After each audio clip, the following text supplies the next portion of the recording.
tudo volta, isso te assusta ou te conforta? Isso tá no seu Face, você botou no seu Eu WhatsApp queria também. que essa fosse uma pergunta para você neste dia. Tudo volta. Qual é a questão? Isso te assusta ou te conforta? Ou te conforta. Dá até rima. Pensa nisso. Bota aí, ó. Tudo volta. 2 pontos. Isso te assusta ou te conforta? Me responde. Se tudo volta, isso te assusta ou te conforta? Me diga, o que é que você pensa disso? Tá bom? Vamos lá. Caio, como é que você diferencia a teologia moral de causa e efeito da chamada lei do retorno? Porque como é que funciona? Na lei do retorno não existe perdão.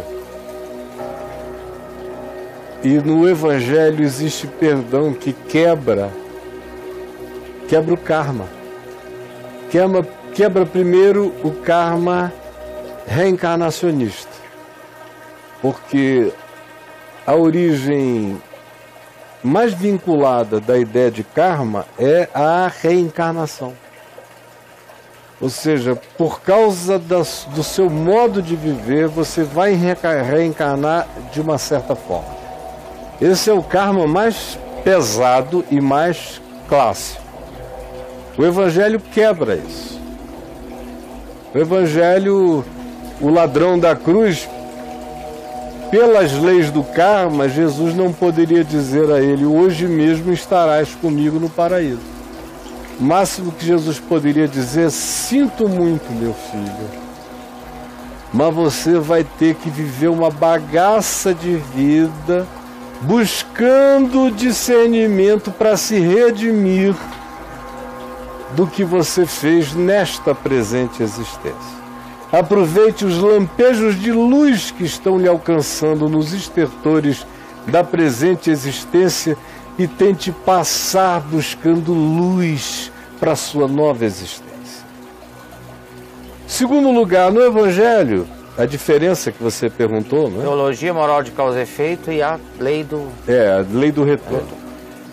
A segunda diferença é que no Evangelho eu não estou falando de nenhuma das duas coisas. Ok. Em toda a lei do retorno existe uma teologia moral de causa e efeito. Mas nem toda teologia moral de causa e efeito tem uma lei do retorno reencarnacionista. Em toda teologia moral de causa e efeito tem no mínimo uma teologia comportamentalista, behaviorista, que diz o seguinte: você deve cometer e ter pecados graves para ser visitado por grandes calamidades na vida presente. É isso que ensina a teologia moral de causa e efeito. Agora, a teologia moral de causa e efeito é também a teologia do karma. Quando na teologia do karma se diz que você passará para uma outra vida para continuar consertando o que nesta vida você estragou, o que é uma teologia moral de causa e efeito também. Então, em nem toda teologia moral de causa e efeito tem uma lei do karma vinculada à ideia reencarnacionista da purgação e do automelhoramento do indivíduo. Mas toda teologia moral de causa e efeito demanda que as dores humanas, os sofrimentos humanos, as tragédias humanas no tempo presente sejam explicadas ou por grandes pecados percebíveis e perceptíveis, ou então por grandes e profundos pecados ocultos, que foram ocultos dos sentidos dos demais, mas que, no entanto, se levantaram para vingar o cara, para matar o cara, para destruir o cara, para expor o cara, como foi o caso dos amigos de Jó, que pensaram isso de Jó. Jó, ninguém viu nada. Ele era o mais justo de todos? Mentira. Devia ter uma coisa horrorosa na vida dele, para ele ter sido visitado por toda essa calamidade. É que ele esconde muito bem.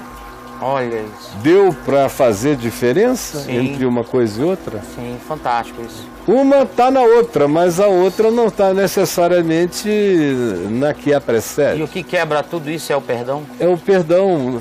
O perdão de Deus, por exemplo, se eu cometi erros aos homens e a lei me apanhou, eu tenho que lidar com a lei. Tá. Não é o perdão de Deus que vai suspender a lei que eu transgredi e fui apanhado por ela. Então eu serei encarcerado, embora perdoado por Deus. Aham. Vivendo a paz de Deus, a misericórdia de Deus no meu encarceramento em razão do meu erro cometido. Ou eu posso ir até para a pena de morte, como muitos foram para a pena de morte, para pagar o que aos homens deviam, nós, na verdade, com justiça, porque estamos pagando o que os nossos atos merecem. Não foi o que o homem disse a Jesus? Sim. Pagando o que aos homens deviam, mas perdoados, sabendo que quando acontecesse iriam para o paraíso, porque tem uma misericórdia que está para além de misericórdia de pai, de mãe, de família, vingativa pelo filho, pela filha que foi mortos, ou por um bando de famílias que odeiam um serial killer até o fim do inferno. O amor de Deus, graças a Deus, é maior do que o amor de toda a soma possível de amores. Porque senão eu estava perdido. Porque senão você estava perdido. Porque senão um monte de gente que se acha cheia de justiça ali estaria perdida. Então uma coisa é pagar aos homens o que se deve. Outra coisa é pagar aos homens o que se deve, embora já se esteja perdoado diante do Pai. Uma coisa é uma coisa, outra coisa é outra coisa. É outra coisa. É. Então tudo volta. Isso te assusta ou te conforta? É. Tem coisas que voltam porque nós fizemos tantos males que tem muitos indivíduos querendo fazer com que os males que nós fizemos nos alcancem outra vez. Tem gente trabalhando, às vezes, para fazer isso voltar. Olha. Para ti. Outras vezes não. Você fez muitos males a gente inocente e frágil. Mas, meu amigo, isso vai voltar um dia. Você não sabe nem a cara com a qual isso vai voltar. Normalmente volta com uma cara totalmente diferente. Mas o cara vai acertar contas com a fragilidade, com a impotência, com a injustiça, com a iniquidade, só que agora contra ele. Ou também volta, você lança o seu pão sobre as águas, depois de muitos dias você o acha. Isso aí também, né? Ou então, como diz o livro de Provérbios, aquele que dá ao pobre, a Deus empresta. Ou como disse Jesus, dai e dar-se-vos-á. Boa medida, sacudida, recalcada, transbordante vos darão. Ou como ele disse, busquem as primeiras coisas e coloquem o que vem primeiro em primeiro lugar. Botem ordem nos significados da vida e todas estas coisas serão acrescentadas, se encaixarão na sequência do sentido, no nexo da vida, é o que Jesus está ensinando. O que não é um karma, né? Não, é só um sentido, é uma lei operativa da vida e não é vingança de nenhuma natureza. Por outro lado, se você fez muitos males, mas se arrependeu sinceramente, e a lei não apanhou você, e não há ninguém vindo atrás de você, é possível que você viva ainda um arrependimento profundo, que vai fazer você se dedicar a cuidar de gente do tipo daquelas aos quais você fez mal. Que é uma maneira de você inverter esse fluxo, o fluxo do seu mal, se tornando você um agente curador do mal que fez. Como é que você quebra, né? Aí Jesus disse, hoje entrou salvação nessa casa. Não é? Senhor, amém. Se eu defraudei algumas coisas aos pobres, se eu roubei, se eu tirei, eu resolvo dar aos pobres a metade dos meus bens e restituo a qualquer um que eu tenha defraudado 4 vezes mais. Aí Jesus disse, hoje o karma foi quebrado nessa casa. Salvou-se. Que lindo, é lindo. Começa agora aqui uma nova vida.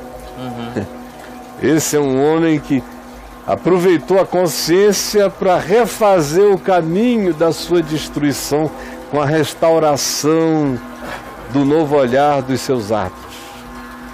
E eu já vi muita gente fazer isso de maneira linda e passar de novo pela vida como se pela vida já não tivesse passado, fazendo tanto estrago, porque voltaram recuperando as ruínas que causaram. Sim. Um arrependimentozinho genuíno é bom, né? É maravilhoso. Para ajudar a criança, não, né? É bom não. É essencial. Sem arrependimento ninguém não nasce rola. de novo. Não tem como. Ninguém se regenera. Ninguém vê a Deus. Ninguém enxerga nem a si mesmo. Sem arrependimento, nada feito. Sem mudança de mente, de entendimento, é morte. Nada funciona. Tudo é morte. Que lindo, Caião. É. Maravilhoso, maravilhoso.